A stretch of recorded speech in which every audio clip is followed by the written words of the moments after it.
Prague is the capital of the Czech Republic and the largest city of the country, located in the heart of Europe on the banks of the Vltava River in the historical region of Bohemia.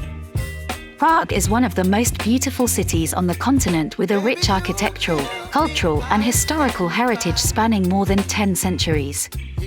The historical center of the Czech capital is included in the list of World Heritage Sites and has been preserved in an amazing condition. Prague is often called the City of 100 Spires. The capital of the Czech Republic is famous for its amazing atmosphere, saturated with the aromas of pastries, traditional cuisine and beer, Gothic architecture, Baroque palaces, and etc. The main center of attraction for tourists and the place of concentration of almost all the main attractions of Prague is the Old Town.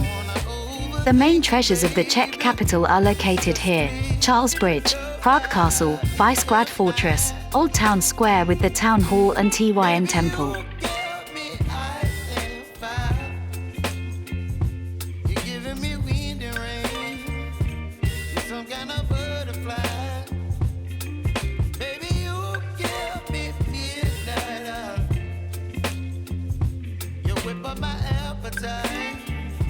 Don't leave me